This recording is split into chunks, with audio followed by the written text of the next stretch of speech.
Hello, and thank you for your interest in the Landmarks of American History and Culture Grant Program offered by the National Endowment for the Humanities Division of Education Programs. Since 2004, Landmarks of American History and Culture workshops have been hosted at sites across the country for K-12 educators and higher education faculty.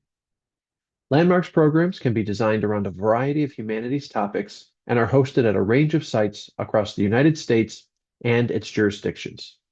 From waterways to archives, museums, and national parks, as well as neighborhoods, homes, monuments, and cemeteries, to name just a few sites, Landmarks programs engage participants in the study of a place or a constellation of places from multiple perspectives and can explore them as they change over time.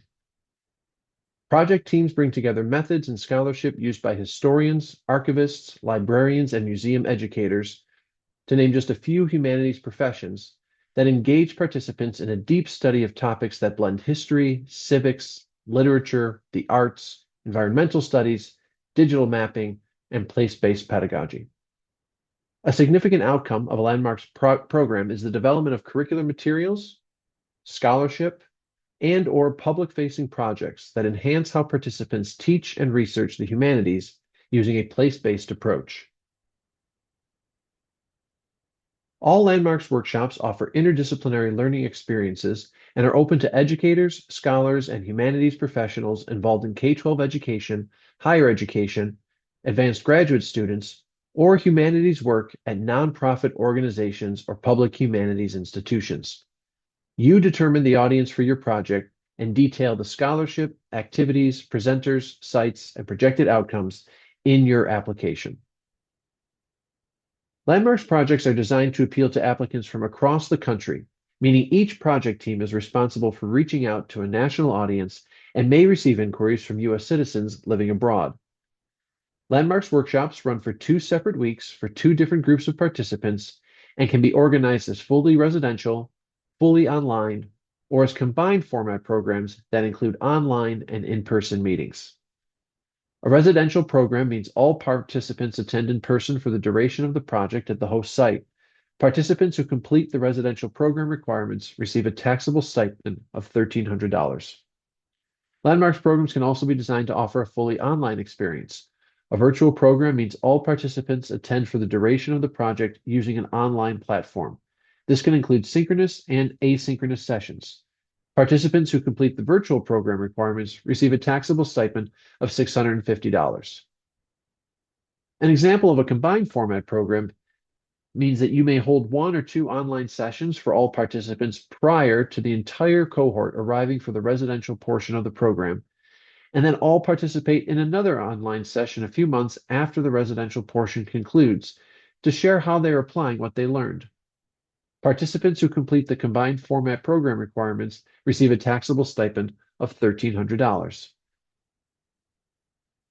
One example of a Landmarks program that has run multiple times is The Most Southern Place on Earth: Music, History, and Culture in the Mississippi Delta, hosted by Delta State University in Cleveland, Mississippi.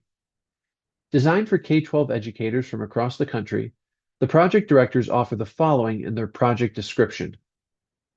The Mississippi Delta is simultaneously a unique place and a place that has influenced the American story like no other. It is a place of paradox and contrast, a place described by Will Campbell as being, quote, of mean poverty and garish opulence, end quote.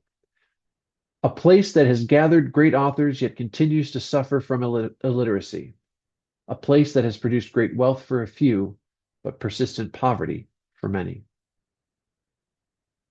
Over the course of 2 separate 6-day-long workshops, participants travel to multiple sites, with each day organized around a theme, a song, a food type, and key concepts related to the rich cultural tapestry of the region. Meetings with scholars, local civil rights activists, and musicians, visits to the Chinese, Jewish, and Black sections of a local cemetery, and time spent at the Fannie Lou Hamer Memorial are just some of the examples and sites participants learned through during this workshop.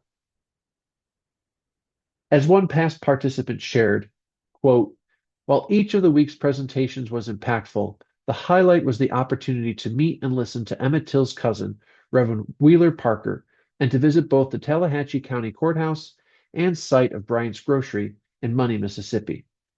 There is simply no substitute for having a personal connection to my curriculum.